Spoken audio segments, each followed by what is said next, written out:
Hi friends, எல்லோரும் எப்பயும் ஹாப்பியாக இருங்க. நம்ம இன்றைக்கி வாழைப்பூ வச்சு ஒரு ரெசிபி பார்க்க போகிறோம். இந்த வாழைப்பூ நம்ம சிக்கன் மட்டனில் கிரேவி செய்வோம் இல்லையா, அதே டைப்பில் செய்கிறப்ப ரொம்ப டேஸ்டியாக இருக்கும். குழந்தைங்க பிடிக்காதுன்னு சொல்கிறோம் குழந்தைங்களுக்கு கூட இப்படி நம்ம செஞ்சு கொடுக்கும்போது நல்லா சாப்பிடுவாங்க.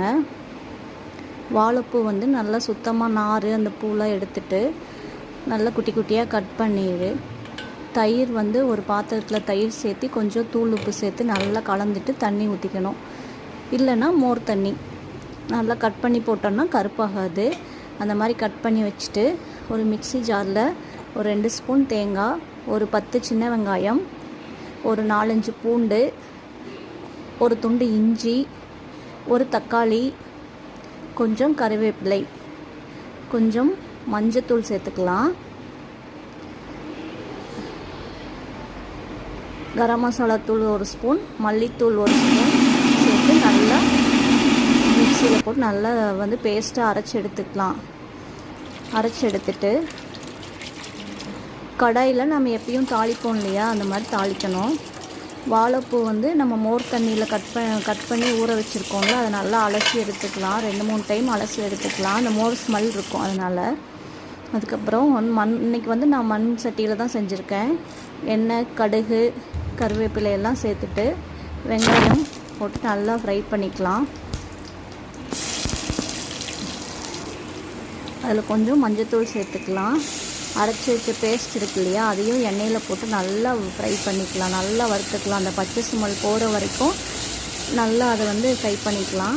அதுக்கப்புறம் நம்ம அலசி வச்சுருக்க வாழைப்பூ அதில் சேர்த்து நல்லா கிளறி விட்டுக்கலாம். இப்படி நீங்களும் செஞ்சு பாருங்களேன், சூப்பராக டேஸ்ட்டாக இருக்கும். பாப்பாலாம் நல்லா விரும்பி சாப்பிடுவா. நல்லா மிக்ஸ் பண்ணிடுங்க. அதோட அந்த வாழைப்பூவோட கலரே நம்மளுக்கு சேஞ்ச் ஆகிருக்கும். நல்லா சிக்கன் கிரேவி டேஸ்ட்டில் இருக்கும்.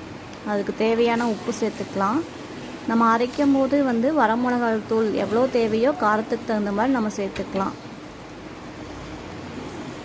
அந்த ஜார் கழுவுன தண்ணியே நான் அதை சேர்த்துக்கிட்டேன். தண்ணி ஊற்றி கொஞ்ச நேரம் மூடி வச்சிடலாம். நல்லா வெந்துடும்.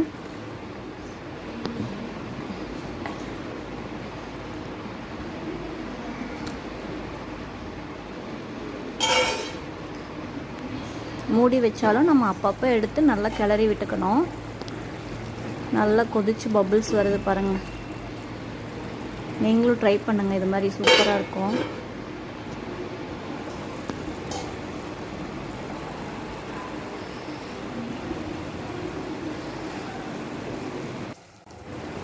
இப்போ வாழைப்பூ நல்லா வெந்துரு ஓரளவுக்கு சுண்டிருச்சு. நம்ம இந்த பக்குவத்தில் எடுத்துக்கலாம். நம்ம இது மாதிரி செஞ்சோம்னா பெரியவங்க, குழந்தைங்க எல்லோரும் சாப்பிடுவாங்க. சூப்பராக இருக்கும்.